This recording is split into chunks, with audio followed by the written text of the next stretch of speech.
Bom, gente, dando início a mais uma das doses sociológicas, para quem não me conhece, eu sou o professor Daniel Rocha. Hoje o nosso tema é sobre a sociologia clássica e a gente vai discutir o sociólogo clássico, o Max Weber, tá certo? A gente tem aqui então o Max Weber, né? Ele é da escola sociológica, entendido como a escola sociológica clássica, né? Ele junto ao Emile Durkheim e ao Karl Marx são considerados aí os três fundadores da sociologia, ou comumente chamados de três porquinhos. Né? O Max Weber nasceu então em 1864, lá no século XIX, e faleceu em 1820, lá no século XX. Então ele passou também por esse processo de transição aí entre o século XIX e o século XX, né? Que é precisamente o momento do surgimento da sociologia, que está marcada tanto pela Revolução Industrial, né? Como pelos processos aí que advêm anteriormente dos séculos anteriores, com o próprio iluminismo, enfim, todas as reflexões que vão surgir as várias ciências aí lá no final do século XIX, tá?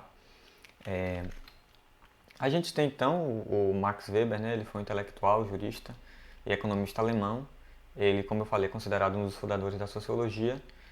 Suas reflexões, né? Grande parte da sua obra sociológica está ligada então ao processo, né, de nacionalização e desencantamento do mundo.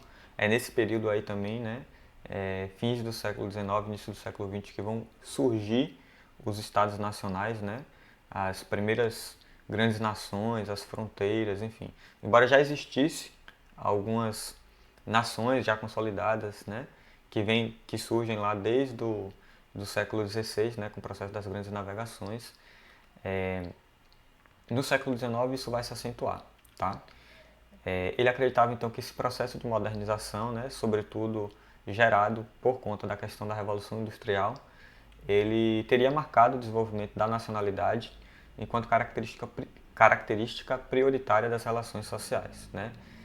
A gente tem então o que ele chama de processo então, né, de perda do encantamento do mundo, que advém aí não só, né, obviamente, por conta dessas questões relativas à Revolução Industrial, mas vem desde lá os processos do século XVI, XVII, XVIII, XIX, enfim, em que ele vai verificando então que há uma perda desse encantamento do mundo, né, ocasionado sobretudo pela perda do prestígio das instituições religiosas.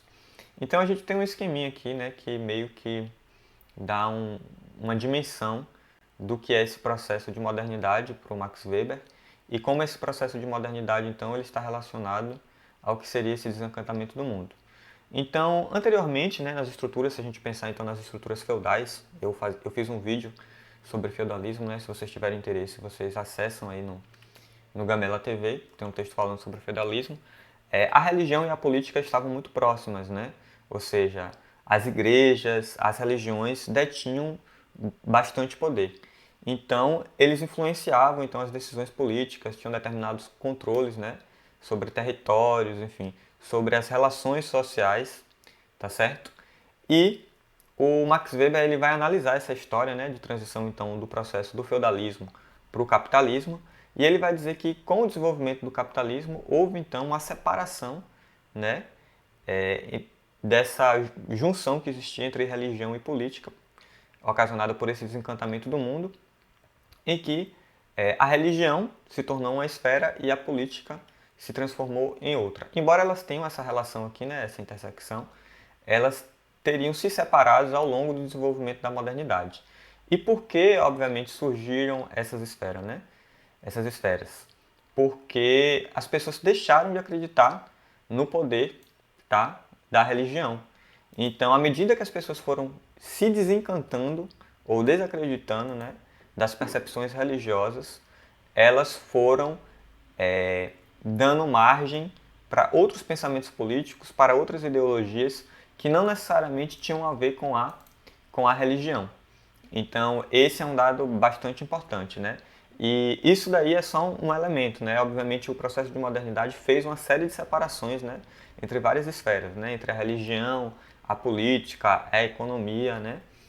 Enfim, então a gente vai ver esse processo de separação ocasionado aí pelo que o Max Weber chama de desencantamento do mundo. Então, para entender o que estava acontecendo e como aconteceu esse processo, né, o Max Weber ele propôs uma definição da ciência sociológica, né, uma definição da sociologia. Então, a sociologia do Max Weber vai ser uma sociologia compreensiva, ou seja, diz lá o Max Weber, né, uma ciência que pretende compreender interpretativamente a ação social e assim explicá-la causalmente em seu curso e em seus efeitos.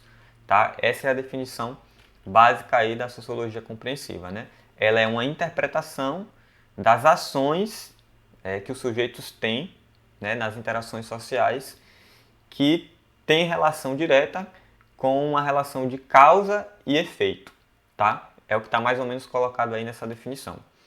Aqui abaixo eu tinha colocado uma leitura, né? Sociologia é fácil. Muitas pessoas têm a dimensão de que as ciências humanas é muito fácil, né? As leituras são tranquilas, enfim. Uma visão que muitas pessoas têm. Mas quando a gente vai estudar muito profundamente, né? Quem estuda filosofia sabe, né? E quem estuda também sociologia sabe, que Max Weber é um dos autores mais difíceis aí de ser compreendido, né, na sociologia.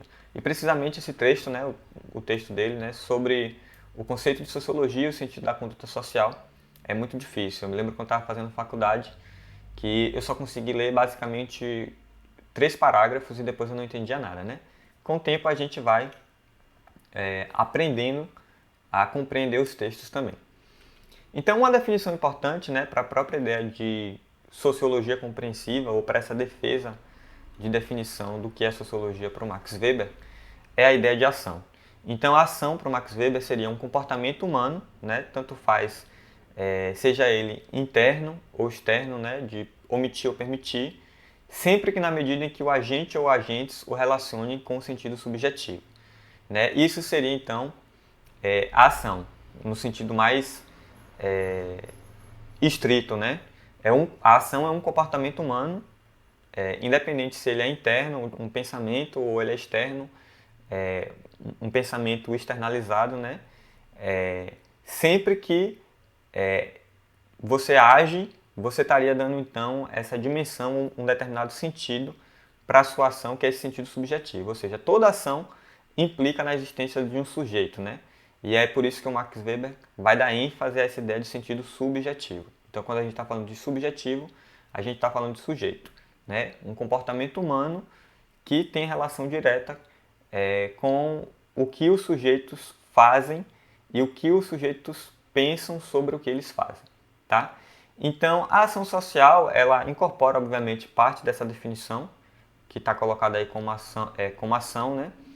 Mas, para o Max Weber, ela seria uma ação em que o sentido indicado por seu sujeito ou sujeitos refere-se à conduta de outros, orientando-se por este em seu desenvolvimento.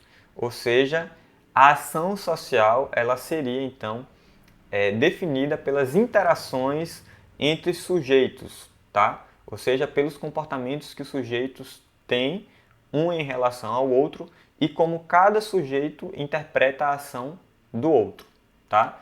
Então, o sentido para o Max Weber seria um indicador ou definidor da ação social, ou seja, o que os sujeitos pensam, né, sobre o que eles fazem, né? Ou como a ação de um sujeito influencia a ação de outro sujeito. Tá? Isso vai ser bem trabalhado quando a gente for discutir, por exemplo, a questão do poder no Max Weber. Então, o sentido ele está subjetivamente indicado, né, pelos sujeitos da ação, ou seja, os sujeitos vão atribuir sentido àquilo que eles fazem, ou seja, subjetivo no sentido de que é o sujeito na própria realidade, tá certo? O sentido subjetivo seria isso. O sentido no sentido mais epistemológico, né, no sentido mais relacionado à questão do conhecimento, o sentido puro seria esse conceitualmente construído, que é esse que a gente tenta fazer na sociologia, tá? Bom, então a sociologia ela pode ser definida por Max Weber então em 2 eixos, né? A sociologia pretende compreender interpretativamente a ação, mas não só compreender e interpretar a ação, a sociologia também precisa explicá-la causalmente, né? Ou seja, identificar as causas e os seus efeitos. Então, basicamente, é essa a definição de sociologia para o Max Weber, tá? A gente vai fazer essas discussões, né, ao longo dos próximos vídeos. Eu espero que vocês tenham gostado dessa aula. A gente vai tentar, então, fazer um pouco dessas definições temáticas também daquilo que o Max Weber trata, tá? Mais pra frente. Agradeço que vocês tenham chegado nesse vídeo e espero que vocês tenham curtido. Tchau, tchau.